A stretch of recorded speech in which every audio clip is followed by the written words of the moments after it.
So hi guys, நான் உங்களிடத்துல தடுப்பானி. So இன்றைக்கி சண்டே Q&A செஷன். ஸோ உங்களுடைய கேள்விகளுக்கு என்னுடைய பதில்கள் இப்படி ஒரு கேள்வியை பார்த்துட்டே வருமா.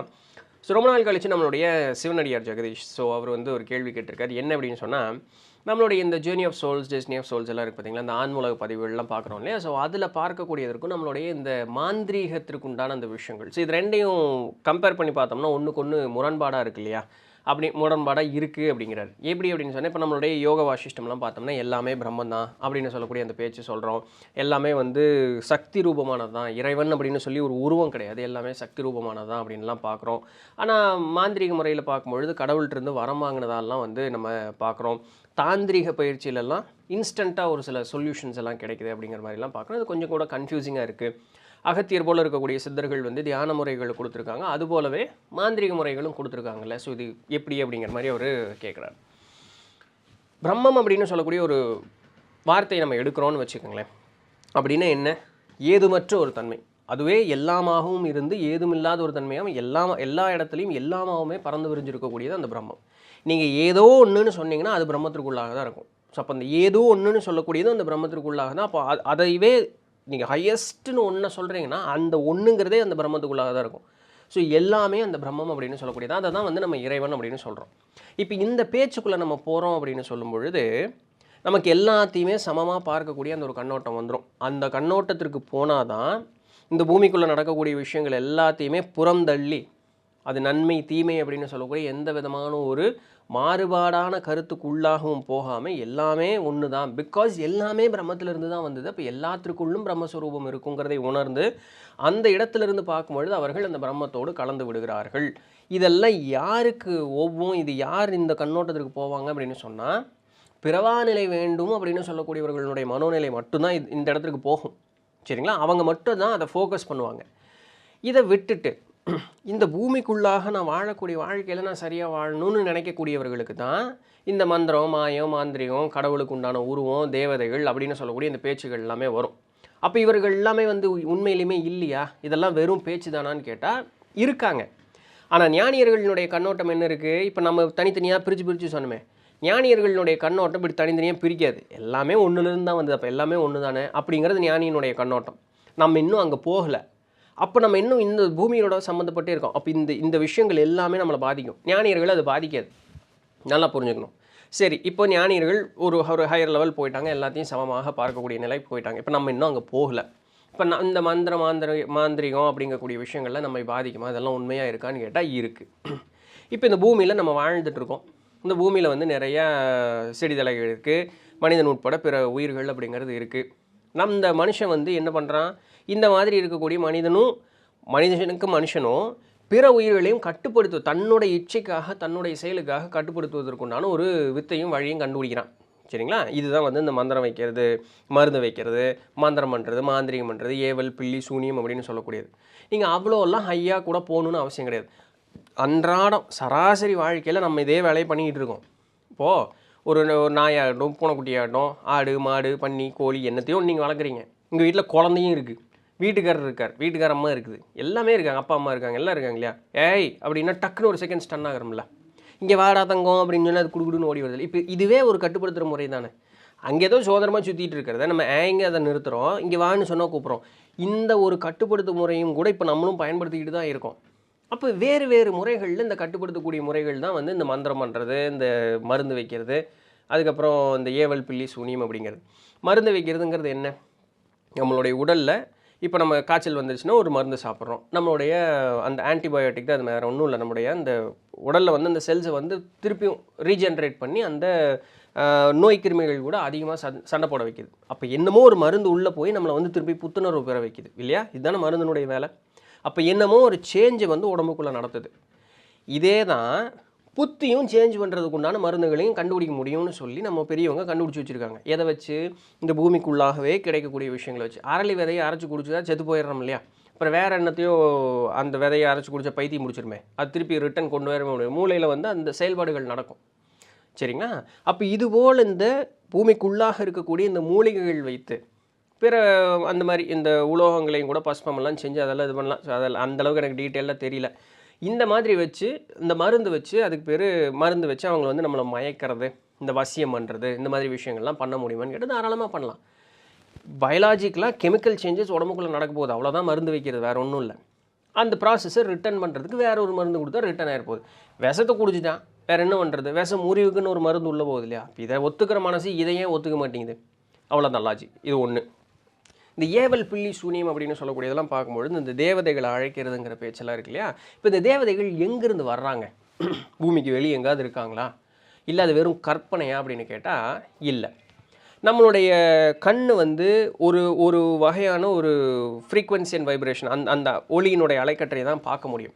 காதும் அது ஒரு அளவுக்கு தான் அந்த டெசிபிளில் தான் கேட்க முடியும். இதற்கு மீறியோ குறைவாவோ இருக்கக்கூடிய அந்த ஒரு லைட்டு ஃப்ரீக்வன்சி வேவு அல்ல அந்த டெசிபிள்லாம் அதிகமாகவோ குறைவாக இருந்தாலும் நம்மளால் கேட்க முடியாது. இப்போ நாய் வந்து ஒரு உருவத்தை பார்க்குது, ஆனால் நம்மளால் பார்க்க முடியலையே இல்லையா? நான் எதையோ ஒன்று பார்த்து கற்றுது, வெறும் இது வானத்தை பார்த்து இப்படி கத்திக்கிட்டு இருக்கும், ஆனால் நமக்கு தெரியல, ஆனால் அதுக்கு என்னவோ தெரியுது. பூனை அதே மாதிரி ரியாக்ட் பண்ணும். அப்போ மிருகங்கள் வந்து இந்த மாதிரி இருக்கக்கூடிய அந்த ஃப்ரீக்வன்சி வைப்ரேஷனை அப்சர்வ் பண்ணி அதற்குண்டான உருவத்தை பார்க்கறதுக்கு உண்டான தன்மை இருக்குது. அப்படின்னா என்ன? நம்ம கூடவே இந்த மாதிரி பிற உயிர்களும் வாழ்ந்து கொண்டிருக்கிறார்கள் அப்படிங்கிறத இதற்குண்டான அர்த்தம். இந்த பூமிக்குள்ளாகவே நிறைய பரிமாணங்கள் இருக்குது, டைமென்ஷன்ஸ் அப்படிங்கிறது இருக்குது அப்படிங்கிறது இதற்குண்டான அர்த்தம். இது ஒன்று.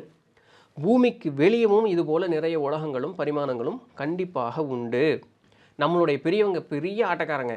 இந்த பூமிக்கு உள்ளாக இருக்கக்கூடிய பரிமாணங்கள் இருக்கக்கூடிய உயிர்கள் கூடவும் இந்த பூமிக்கு வெளியில் இருக்கக்கூடிய உயிர்கள் கூடவும் தொடர்பு கொள்வதற்குண்டான வழிமுறைகளை தான் மாந்திரிகம் அப்படிங்கிற மாதிரி ஏற்படுத்தி கொடுத்தாங்க. அவர்கள் வந்து நம்மை காட்டிலும் ஒரு அதிகமான சக்தி படைத்தவர்களாகவோ இல்லை நம்மை விட குறைந்த சக்தி படைத்தவர்களாக. சக்தினா என்னங்க? இப்போ என்னால் ஒரு 10 கிலோ தூக்க முடியுதுன்னு உங்களால் ஒரு 50 கிலோ தூக்க முடியுதுன்னா என்னை காட்டில் நீங்கள் சக்தி படைச்சவங்க, அவ்வளோதானே.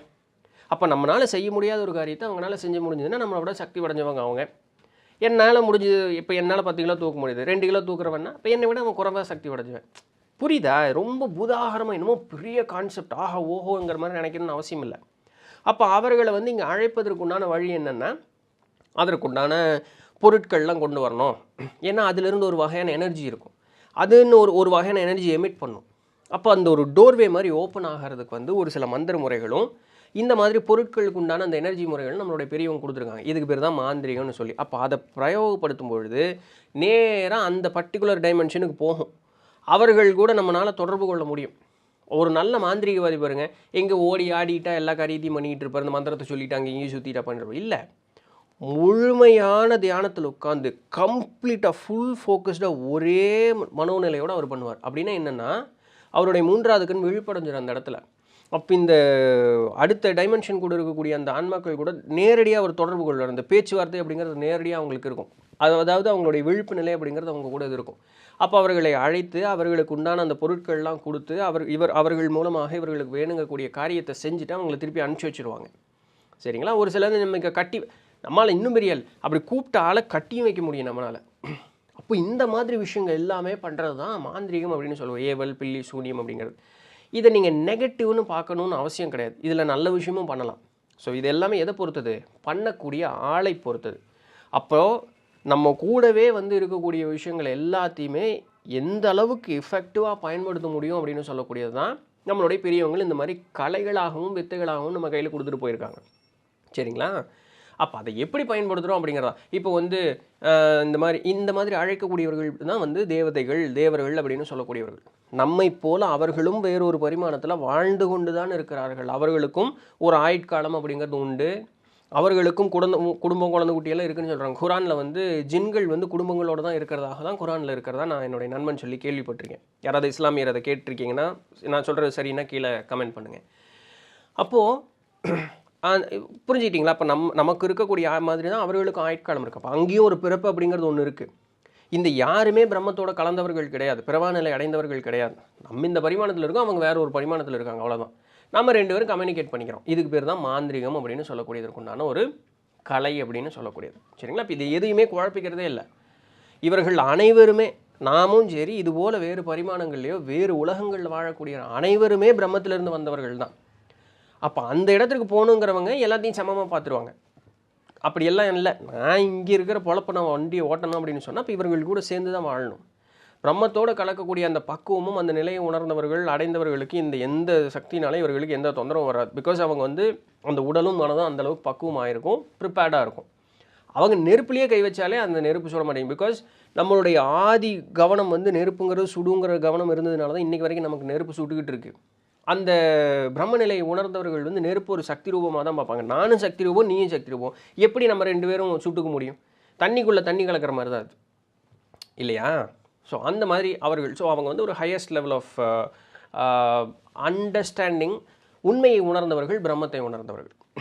அது அந்த லெவலுக்கு போகாத வரைக்கும் மித்து இருக்கக்கூடியது எல்லாமே நம்ம ஏதோ ஒரு வகையில் பாதிச்சுக்கிட்டே தான் இருக்கும். அதை நம்ம தற்காத்துக்கலாம், இல்லை அதில் சிக்கி சீரழிஞ்சு அனுபவிக்க வேண்டியது தான். இப்படி தான் இதை எப்படி பிரயோகப்படுத்துகிறோங்கிறது. இப்போ இதே போல் இருக்கக்கூடிய அந்த பிற உயிர்கள்லாம் இருக்குது பார்த்தீங்களா, அவர்கள்லாம் நல்லவர்களா கெட்டவர்களான்னு ஒரு கேள்வி கேட்டால், இந்த உலகத்தில் நல்லது கெட்டதுன்னெல்லாம் ஒன்றுமே கிடையாது. நல்லா புரிஞ்சுக்கணும். அது அவரவனுடைய குணாதிசயம். குண்டு வைக்கிறவனுக்கு குண்டு வைக்கிறங்கிறது சரி, அது அவனுடைய குணம். அந்த நேரத்தில் அவனுடைய குணம் அப்படி தான் வேலை செய்யுது, அவ்வளோதான். தற்காக்க போகிறவனுக்கு அந்த நேரத்துக்கு அவன் செய்கிறது சரி, அது அவனுடைய குணம் இல்லையா? அப்போது இதே போல் தான் பிற உயிர்களும் அவர்களை அழைத்து தீயது செய்கிறாங்கன்னா, அவங்க ஆத்மார்த்தமாக செய்கிறாங்கன்னா, அவங்க கெட்டவங்க கிடையாது, அது அவர்களுடைய குணம். அப்போது இன்னும் அதை வந்து நம்ம கேட்டகரைஸ் பண்ணிக்கிறோம், இவங்க கெட்டவங்க, நமக்கு புரிதலுக்காக, வேற ஒன்றும் இல்லை. சரிங்களா? இப்போ அதே போல் புண்ணிய செயல்கள் செய்யக்கூடியவர்கள் நம்மளுடைய கேட்டகரைஸ் பண்ணிக்கிறோம், நல்லவர்கள். இந்த நல்லவங்க கெட்டவங்க கேட்டகரைசேஷன் எப்படி வந்தது? நமக்கு அவர்களால் என்ன நடக்குதுங்கிறத பொறுத்தது தான். அவங்களால நம்மளுக்கு வந்து நல்லா அப்படி நிம்மதி கிடச்சுன்னா அவங்க நல்லவங்க, நமக்கு ஏதாவது பஞ்சாயத்து வந்ததுன்னா அவங்க கேட்டவங்க. இந்த கேட்டகரைசேஷன்லாம் நம்மளுடைய தேவையை பொறுத்து தான் கொடுக்கப்படுகிறது. இவ்வளோ தான். இந்த லாஜிக் நீங்கள் புரிஞ்சிட்டிங்கன்னா, இப்போ பிரம்மம்னா என்ன, இந்த பிற உயிர்கள்லாம் என்ன அப்படின்ட்டு இவ்வளோ தான். சித்தர்கள் இது எல்லா லெவல்லையுமே வேலை செய்ய தெரிஞ்சவங்க. அதனால தான் எல்லாத்தையும் நம்ம கையில் கொடுத்துருக்காங்க. அவங்க தியானம் கொடுத்தாங்க எதுக்கு? பிரம்மத்தோட போகிறதுக்கு. தியானம் கொடுத்தாங்க எதுக்கு? இந்த மாதிரி விஷயங்களை பழகுவதற்காகவும் பயன்படுத்துவதற்காகவும். எல்லாத்தையுமே பயன்படுத்தலாம். அந்த பயன்படுத்தக்கூடிய ஆளில் பொறுத்து தான் இது எல்லாமே. சரிங்களா? எனக்கு தெரிஞ்ச ஒரு வீடியோ நேரத்துக்கே அதை நான் பேசிக்கிட்டேன்னு நினைக்கிறேன். பட் எனிவே, அடுத்த எல்லாம் குட்டி குட்டி கேள்வி தான் ஒன்றா பார்த்துட்டே வந்துடலாம். கவிதா லிங்கம் அப்படின்னு சொல்லக்கூடியவங்க, முந்தைய பிறவியில் ஒரு நட்சத்திரத்தில் இறக்குறோம் அப்படின்னு சொன்னால் அதே நட்சத்திரத்தில் தான் அடுத்த பிறவி எடுப்பார்னு ஒரு புத்தகத்தில் படித்தேன், இது உங்களுக்கு தெரியுமா அப்படின்னு சொல்லிட்டு கேள்விப்பட்டிருக்கேன். இப்போ நம்ம வந்து ஒரு அஸ்வினி 1ஆம் பாதத்தில் இறந்துருக்கோன்னு வச்சுக்கோங்களேன், அஸ்வினி 2ஆம் பாதத்திலே பிறப்போம் அப்படின்னு சொல்லி நான் கேள்விப்பட்டிருக்கேன். நான் படிக்கலை எந்த புத்தகத்துலேயும், ஆனால் என்னுடைய ஒரு குருமார்கள் சொல்லி நான் அதை கேள்விப்பட்டிருக்கேன். வேறொரு வகையாகவும் கேள்விப்பட்டேன். இப்போ மேஷ லக்னத்தை பொறுத்து அவங்க சொன்னாங்க, மேஷ லக்னத்தில் இறந்துருந்தோம் அப்படின்னு வச்சுக்கோங்களேன், அடுத்து பிறப்பு அப்படிங்கிறது வந்து ரிஷப லக்னம், அடுத்த லக்னம். ஸோ அதில் வரும் அப்படிங்கிற மாதிரி நான் கேள்விப்பட்டேன். ஸோ நானாக எந்த புத்தகத்துலையும் படிக்கலை, ஆனால் சோதிடர்கள் சொல்லி கேள்விப்பட்டிருக்கேன். தெரியாது இது எப்படி போய் ஊர்ஜிதப்படுத்திக்கிறது தெரியல. ஞானியர் ஏதோ தெரிஞ்சு சொல்லியிருந்திருப்பாங்களோ என்னவோ, நமக்கு வந்து அதை ஊர்ஜிதப்படுத்திக்குவதற்கு வழி ஒன்றும் இல்லை. ஸோ அதனால் தெரியல. இந்த மாதிரி கூற்றுக்கள் உண்டு. ஏன் ஓகே. மிஸ்டர் கேலக்ஸின் அப்படிங்கிறவர் என்ன சொல்கிறாருன்னா, அப்பானா மெடிடேஷன் வந்து ஆபத்திற்கு வழிவகுக்கும் அப்படின்னு சொன்னால் எப்படி தியானத்தை தைரியமாக இது பண்ணுறதுன்னு அந்த ஓஷோ அவர்களுடைய வீடியோ அந்த வியாழக்கிழமை பார்த்தோம்ல. ஸோ அதில் பார்த்து நிறைய பேர்த்துக்கு டவுட் வந்துருச்சு. அந்த வீடியோவில் சொன்ன அந்த புத்த பிட்சு வந்து பொழப்பே அதுதான்னு சொல்லி உட்காந்துன்னு ஒரு ஸ்டேஜுக்கு வந்து அவர் ரீச் ஆனார். சரிங்களா? அதுதான் பொழப்புன்னு உட்காந்துன்னா ஒரு ஸ்டேஜுக்கு ரீச் ஆனார். நீங்கள் அதுதான் பொழப்புன்னு உட்காந்துக்கிட்டு இருக்கீங்களா? நீங்கள் பண்ணுறது என்னமோ ஒரு 10 நிமிஷம், அரை மணி நேரம், 1 மணி நேரம், அதிலெல்லாம் ஒன்றும் நடக்காது. உடல்லையும் மனதிலையும் மாறுதல் ஏற்படும், ஆனால் ஏதோ பாதிக்கக்கூடிய அளவுக்கு மாறுதல் ஏற்படுமானா அப்படியெல்லாம் ஒன்றும் நடக்காது. அதுக்குன்னு நீங்கள் டெடிக்கேட்டடாக இருக்கணும். உங்களுடைய உணவு கட்டுப்பாட்டிலேருந்து மனக்கட்டுப்பாட்டிலேருந்து எல்லாத்தையும் வச்சு எந்நேரமும் அதே கவனத்தில் இருக்கணும். அப்போ தான் இந்த அளவுக்கு மாறுதல்கள் அப்படிங்கிறது வரும். அது வரைக்கும் ஒன்றும் நடக்காது. அதனால் இந்த மாதிரி இன்னொருத்தர் நம்ம தொடர்ந்து நம்மளுடைய வியூவர் வாசகர் அவர் ஒரு பயம் பட்டிருந்தார். ஸோ அவருக்கு அதான் கமெண்ட் போட்டிருந்தேன், ஒன்றும் கவலைப்படாதீங்க, அந்தளவுக்கு எக்ஸ்டென்சிவாக நீங்கள் எந்த ஒரு இதுவும் பண்ண போகிறதில்ல. உங்களுக்கு இவ்வளோ குழப்பம் இருக்கே, நான் என்ன பண்ணுறது, எனக்கு பயமாக இருக்குன்னு. இந்த குழப்பத்தோடு தியானத்தில் உட்காரும்போது நமக்கு ஒரு முன்னேற்றமும் வரப்போகிறதில்ல. இந்த பயம், இந்த குழப்பத்திலேயே தான் நம்ம தியானத்தில் எப்பவுமே இருந்துக்கிட்டே தான் இருப்போம். அதனால் இப்போ எப்படி இருக்குமோ அப்படியே தான் ஆயுசு பூரா இருப்போம். அதனால் ஒரு பயமும் பட வேண்டாம். செய்கிறத வந்து தைரியமாக செய்யலைங்க. அப்படி ஆப்பானா செய்கிறதுக்கு பிடிக்கலப்பா, நம்ம தான் 1008 வழிமுறைகள் நம்ம சேனல்லே போட்டிருக்குமே, எதையும் வந்து எடுத்து பயிற்சி பண்ணுங்க. இல்லை அந்த அப்பானா எங்கே நான் ஒரு 6 நாள் வகுப்பு சென்றேன், 10 நாள் வகுப்பு சென்றேன்னு சொல்கிறீங்கன்னு வச்சுங்களேன், அந்த குருமார்கள்ட்டே போய் கேளுங்க. ஓஷோ அவர்கள் இந்த மாதிரி சொல்லியிருக்காருங்க. அப்போ இந்த ஸ்டேஜ்னு ஒன்று இருக்குது, அதுக்கு அடுத்துன்னு ஏதாவது ஒன்று இருக்கா, அது ஏதாவது சொல்லி தருவீங்களா, இந்த மாதிரி ஸ்டேஜஸ் ஏதாவது இருக்கான்னு கேளுங்களேன். அப்போ அவங்க ஒரு விடை சொல்லுவாங்க இல்லையா? அவ்வளோதான், ஈஸி, சிம்பிள். யா ஒன்றுட்ட ஒன்று நமக்கு இருக்குங்க. இல்லை அது ஒன்றையவே பிடிச்சிட்டு போகிறீங்கன்னா அதற்கு உண்டான நிபுணர்கள்ட்ட கேட்டிங்கன்னா அவங்க வழி சொல்லிட போகிறாங்க. இதில் என்ன போயிருக்கு, இதில் என்ன பயப்படுறதுக்கு இருக்குது? பிரதீப் குமார் அவர் கேட்குறாரு, திருநீலகண்டம் என்ற மந்திர சொல் கெட்ட கர்மாவை குறைக்குமா? குறையாதே. அப்படியெல்லாம் எதுவும் பண்ணாது. உங்களுடைய செயல் ஒழுக்கமான செயலாக இருந்தால் தான் நல்ல கர்மம் சேரும். சொல்லப்போனால் எந்த செயல் செய்தாருமே, செயல் கர்மம்னா என்ன செயல், அவ்வளோதான். நீங்கள் எதை செஞ்சீங்கனாலும் அதற்கு உண்டான வினை அப்படிங்கிறது ஏற்பட்டே தீரும். அப்போ எந்த செயலுமே செய்யாமல் இருந்தால் தான் வினை அப்படிங்கிறது வராமல் இருக்கும். அதனால தான் நிர்விகற்ப சமாதி அப்படிங்கிறது கொள்ளுவது. சரிங்களா? பெரியவங்க ஏன் எந்த செயலும் செய்யறாமல் பேசாமல் உட்காடுறாங்கன்னா, எது செஞ்சாலும் அதுலேருந்து ஒரு வினை அப்படின்னு சொல்லக்கூடிய அந்த கர்மம் அது வந்து சேர்ந்தே தீரும். ஸோ அதனால் திருநீலகண்டம்ங்கிறது தொடர்ந்து சொல்லிட்டு இருந்தாலும் நமக்கு ஒன்றும் அப்படியெல்லாம் ஒன்றும் கர்ம பலன்லாம் போகாது. நீங்கள் எல்லாம் ஐயக்கித்தனமும் பண்ணிவிட்டு திருநீலகண்டன்னு கெட்ட கர்மம் போயிடும். இது என்ன அநியாயமாக இருக்குது? அப்போ சாமி வந்து பார்ஷியாலிட்டி பார்க்குற மாதிரி ஆகி போகிறது இல்லையா? அப்படியெல்லாம் இல்லை. இறைவன் அனைவருக்கும் பொதுவானவன், சமமானவன். ஸோ அந்த மாதிரி ஸ்பெஷல் சினாரியோ கேசஸ் எல்லாம் கிடையாது. நம்மளுடைய செயல் நின்றுதுன்னா அதற்கு உண்டான வினை வராமல் இருக்கும், பிறவா நிலை அப்படிங்கிறதுக்கு போகும். Right, okay. அடுத்தது ஆண்டனி அகஸ்டின் அப்படிங்கிறவர் வந்து அவருக்கு வயசு 24 தான் ஆச்சான், அமர்ந்து தியானம் செய்ய முடியவில்லை அப்படிங்கிறாரு. எனக்கு ஏன் அவர் அப்படி சொல்கிறாருன்னு தெரியல. உடலால் தளர்ந்தவனெல்லாம் அல்ல, நான் நல்லா தான் இருக்கேன் அப்படிங்கிறாரு. ஆனால் ஏன் அமர்ந்து தியானம் செய்ய முடியவில்லை அப்படிங்கிறது தெரியல. நான் படுத்துட்டு தான் தியானம் செய்கிறேன். சித்தர்கள் இந்த முறையை பற்றி ஏதாவது சொல்லியிருக்காங்களா அப்படின்னு சொல்லிட்டு, சித்தர்கள் அமர்ந்து தியானம் செய்வதற்கே முக்கியத்துவம் கொடுக்குறார்கள். அதாவது முதல் ப்ரிஃபரன்ஸ் பத்மாசனம், ரெண்டாவது ப்ரிஃபரன்ஸ் சித்தாசனம், மூணாவது சுகாசனம்னு கால் மடித்து உட்காருது. பத்மாசனம் 2 காலையும் மேலே போட்டு உட்காருது. சித்தாசனம் அப்படிங்கிறது ஒரு கால், ப்ரிஃபரபிளி வலது கால் மேலே போட்டு உட்காருது. சுகாசனம் நம்ம சாப்பிட்றதுக்கு சமணங்கால் போட்டு கீழே உட்காரோம்ல, அதுதான். இதுதான் ப்ரிஃபரபிள் மெத்தட். இது 3ல் தான் நம்மளுடைய குண்டலினி மேலே விழிப்படைஞ்சு மேலே ஏறுவதற்குண்டான 3 ஆசன முறைகள் இதுதான். இதில் ஏதாவது ஒன்று பண்ணும்பொழுது தான் சீக்கிரமாக அது வந்து விழிப்படைஞ்சிடும். உங்களால் முடியலேன்னு நீங்கள் சொல்கிறீங்கன்னா நீங்கள் பொறுமையாக பயிற்சி பண்ணலேன்னு அர்த்தம். நீங்கள் உட்காந்துனே ரிசல்ட் எதிர்பார்த்தீங்கன்னா நடக்காது. ஏன்னா நம்ம 24 வயசு வரைக்கும் அதை பழகலை, அவ்வளோதான் இல்லையா? சைக்கிள் ஓட்டினோடனே வந்து டவால்னு எடுத்து எல்லாப்படியும் வந்து எல்லாம் ஒரு 360 டிகிரி அடிச்சுக்கிட்டே இருக்கும். இல்லை, அதுக்குன்னு ஒரு காலம் பிடிச்சது. 4 தடவை கீழே விழுந்திருப்பீங்க, அடிபட்டிருக்கோம் இல்லையா? அதே போல் தான் இந்த தியானத்தில் உட்கார்றதும் உட்கார்ந்தால் கொஞ்சம் அந்த உடல் ஒத்துழைக்கிறது கொஞ்ச நாள் ஆகும். நம்ம மெனக்கெட்டால் தான் அப்புறம் பயன் இருக்கும். மெனக்கெடாமல் டொமால்னு எல்லாம் நடந்துடாது இல்லையா? ஒரு ஆசனம் முடியலன்னா அடுத்த ஆசனம் போடுங்க. இந்த நான் 3 ஆசனம் சொன்னேன். வழக்கமாக சமணங்கால் கீழே போட்டு உட்கார்ற பழக்கம் இருக்குல்ல, அதை கூட பண்ணலாமே. உங்களால் நார்மலாக இப்போ ஒரு நடு ரூமில் இப்போ எங்கேயும் இது பக்கம் கொஞ்சம் செவுத்தில் சாஞ்சு உட்காருங்க. முதுகு தண்டு இப்படி வலிக்காது, இப்படி கூன் போட மாட்டீங்க, இப்படி கொஞ்சம் இப்படி செவுத்தில் இப்படி சாஞ்ச மாதிரி உட்காருங்க. சேரில் உட்காருங்க. இப்படி காலை கீழே வந்து தரையில் வச்ச ஒரு மேட் மாதிரி ஒன்று போட்டுங்க. வெறும் தரையில் கால் பட வேண்டாம். ஒரு கடினமான ஒரு பெட்ஷீட் மாதிரி போட்டு இப்படி சேரில் உட்காருங்களேன். இப்படி நேராக படுத்துட்டிங்கன்னா தூங்கிடுவீங்க.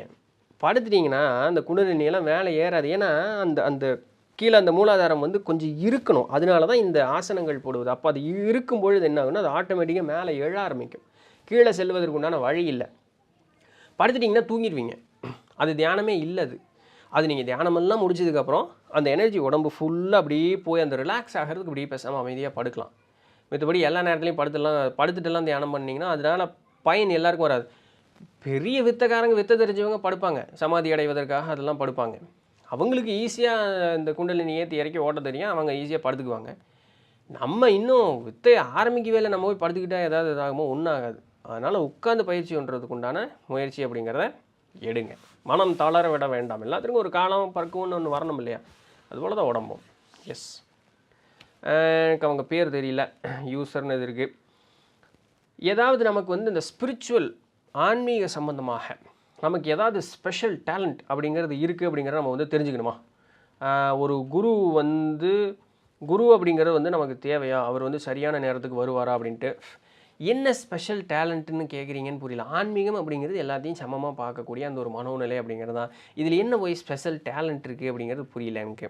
ஏதாவது நீங்கள் இந்த சித்துக்கள் மாதிரி ஏதாவது எதிர்பார்க்குறீங்களான்னு தெரியல. சித்துக்கள் இருந்ததுன்னா நீங்களே பண்ணுங்கள், ஏதாவது மேஜிக் பண்ணி பாருங்கள், ஏதாவது நடக்குதான்னு சொல்லி. அப்புறம் அதில் ஏதாவது நமக்கு நல்லது வந்தால் நல்லது, செருப்படி வந்தால் அதையும் வாங்க வேண்டியது தான். நல்லதை அனுபவிக்கிறேன்னா அப்புறம் அடுத்ததையும் சேர்ந்து அனுபவிக்கணும்ல. அப்போ ஏதாவது பயிற்சி பண்ணி பாருங்கள். அதில் ஏதாவது வந்த வினை வந்தால் அனுபவிக்கணும், அனுபவிங்க. இதுக்கு வந்து ஒரு ஆள் ஏதாவது சொல்லணுமா என்ன? இது ஒன்று. இன்னொன்று, ஏன் குருன்னு எப்போ பார்த்தாலும் பைத்தி முடிச்சு ஊற்றிட்டு இருக்கீங்க? உங்களுக்கு நல்லது கெட்டது அப்படிங்கிறது, இது செஞ்சால் சரி, இது செஞ்சால் தவறுங்கிறது உங்களுக்கு தெரியாத. இது எத்தனை தடவை தான் இன்னொருத்தர் வந்து சொல்லணும்? குருமார்கள் ஏகப்பட்ட நூட்கள் எழுதி வச்சுட்டு போயிட்டாங்க இல்லையா? இப்போ நீங்கள் இந்துவா கிறிஸ்டினா முஸ்லீமான்னு எனக்கு தெரியல. உண்மையான ஆன்மீகம் இந்த மாதிரி எந்த பாகுபாடையும் பார்க்காது. சரி பரவாயில்லைங்க, நீங்கள் ஏதோ ஒரு கேட்டகரிக்குள்ளே இருக்கிறீங்கன்னு வச்சுங்க. அந்தந்த மதத்திற்கு உண்டான மத நூட்கள் அப்படிங்கிறது ஒன்று இருக்கும்ல.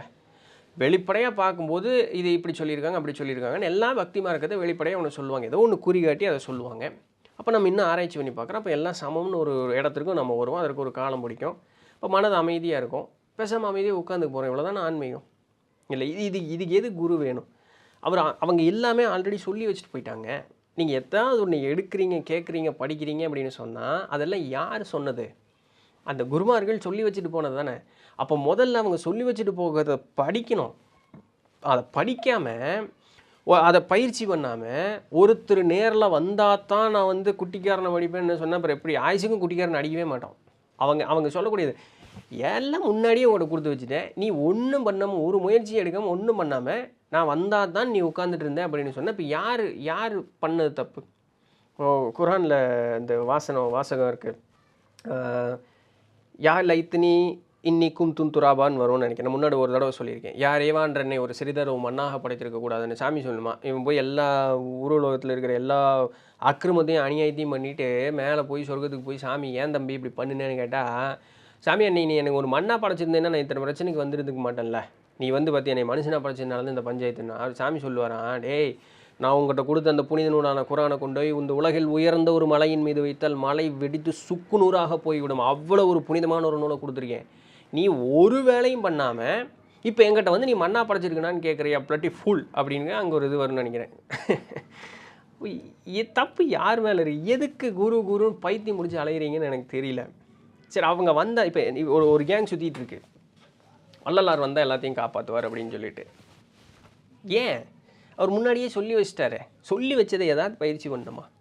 முக்கிய மனுஷன் எத்தனை புக்கு, எவ்வளோ பெரிய புக்கு எழுதி வச்சுருக்காரு. ஆயிரக்கணக்கான பாட்டு இருக்குது. எத்தனை பயிற்சி பண்ணணும், எத்தனை முயற்சி பண்ணணும்? ஜீவகாருண்ய ஒழுக்கத்துக்கு உண்டான அர்த்தமே தெரியல. ஆடு மாடு கறி வெட்டினா தான் அவன் ஜீவகாருண்யம், வெட்டாமல் இருந்தால் தான் ஜீவகாருண்யம் ஒழுக்கம். அதெல்லாம் வெட்டுறான் கறி திங்கிறான்னா அவன் வந்து ஒழுக்கமற்றவங்கிற ஒரு புரிதலில் வந்து எல்லோரும் இருக்காங்க. அப்போ ஏன் செடிதலையை பிடுங்குற? ஏன் உன்னை நீயே காயப்படுத்திக்கிற? ஏன் உன்னுடைய செயல்னாலேயோ வார்த்தைகள்னாலேயோ குணத்தினாலேயோ பிறரை காயப்படுத்துகிற? இதெல்லாம் ஜீவகாருண்யம்.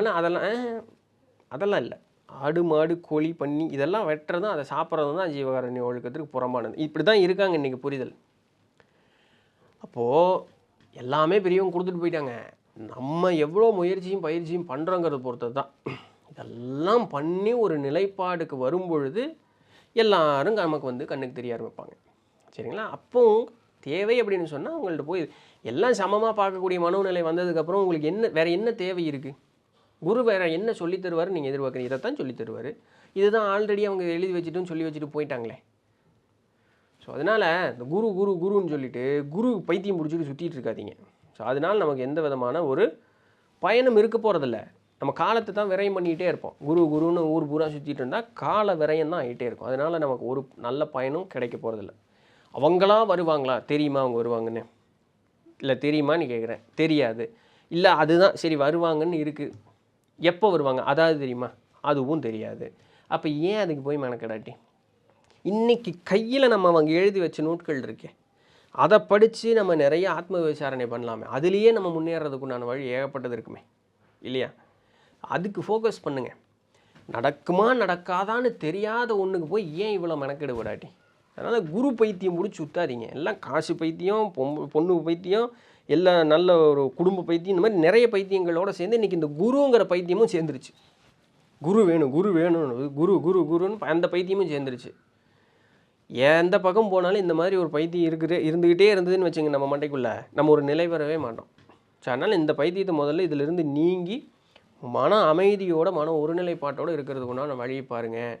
குரு வந்தாலும் வரலைன்னாலும் நம்மளுடைய நிலைப்பாட்டை நம்மளால் சரி பண்ணிக்க முடியும். ஏதோ ஒரு வகையில், நல்லா புரிஞ்சுங்க, ஏதோ ஒரு வகையில் மானசீகமாகவாவது நாம் ஒருத்தர் குருன்னு நினச்சிக்கிட்டோம், அவர் மானசீகமாகவாவது நமக்கு குறிகாட்டி நமக்கு சக்தி கொடுத்து நம்மளை ஒரு நல்ல வழியில் போக வச்சுக்கிட்டே தான் இருப்பார். அவர் கண்ணுக்கு நேரம் வரணுங்கிற அவசியம் கிடையாது. அதையும் நல்லா புரிஞ்சுக்குங்க. அப்போ குரு எனக்கு வரவே இல்லை, அவர் என்னை வந்து அம்போன்னு விட்டார், ஒரு காலம் கிடையாது. ஒரு குரு தன்னுடைய மாணவனை ஒரு காலம் கைவிடுவதே கிடையாது. அவர் கண்ணு முன்னாடி வந்தால் தான் அப்படின்லாம் கிடையாது. ஏதோ ஒரு வகையில் நமக்கு ஒரு குறி கிடைக்கும். அதை புரிஞ்சுக்கிறதுக்கு நம்ம ரெடியாக இருக்கணும்ல. அதுக்கு முன்னாடி அவங்க சொல்லிக் கொடுத்த நிறைய விஷயத்தை படிக்கணும்ல, பிற குருமார்கள் சொல்லிக் கொடுத்ததையும் படிக்கணும்ல, நம்ம ஆராய்ச்சி பண்ணணும்ல, சுய ஒரு ஒரு பயிற்சி முயற்சி அப்படிங்கிறது நம்மகிட்ட இருக்கணும்ல. எதுவுமே இல்லாமல் சாகிற நேரத்தில் சங்கரன்னா புண்ணியம் கிடச்சிருமா? கிடைக்காது இல்லையா? ஸோ அதே மாதிரி தான் ரைட். ஸோ அதனால் அந்த குரு பைத்தியத்துலேருந்து கொஞ்சம் வெளியே வந்து இருக்கிறது முதல்ல பயிற்சி பண்ணுங்க. குரு வந்தால் சந்தோஷம், வரலைனாலும் அவர் மானசீகமாக அவர் நமக்கு உதவிட்டு தான் இருக்கார். அந்த நம்பிக்கையை முதல்ல வளர்த்திக்கிட்டு உங்களுடைய பொழப்பை அப்படியே பார்க்க ஆரம்பிங்க. ரைட். ஸோ இதுதான் இன்றைக்கு உண்டான பதிவு. பிடிச்சிருந்துருக்கு, இன்ஃபர்மேட்டிவாக இருந்திருக்கும்னு நினைக்கிறேன்.